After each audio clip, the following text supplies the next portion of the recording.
ఒక అడవిలో ఓ అందమైన నెమలి ఉండేది. దాని రెక్కలు విప్పితే అడవంతా రంగులతో నిండిపోయినట్లే కనిపించేది. తన అందం చూసుకుని నెమలి ఎప్పుడూ గర్వపడేది. నన్ను చూసి అందరూ ఆశ్చర్యపడతారు, నాలాంటి అందం ఈ అడవిలో ఎవరికీ లేదు అని ఇతర జంతువులను చిన్నచూపు చూసేది. అదే అడవిలో ఓ కాకి ఉండేది. దానికి అందమైన రంగులు లేవు, కాని అది తెలివైనది, జాగ్రత్తగానే ఉండేది.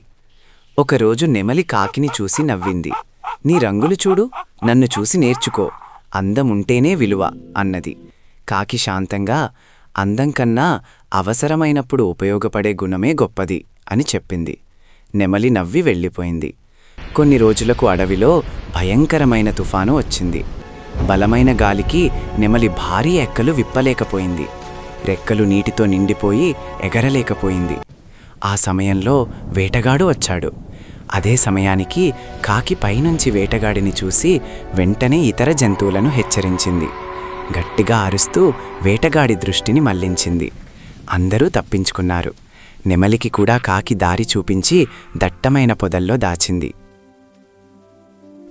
ప్రాణం దక్కిన తర్వాత నెమలి తల వంచింది. నా అందం నన్ను కాపాడలేదు, నీ తెలివే నన్ను రక్షించింది అంది. అప్పటినుంచి నెమలి ఎవరినీ తక్కువగా చూడలేదు. అందం క్షణికం, గుణం, తెలివి, వినయం జీవితాంతం నిలుస్తాయి.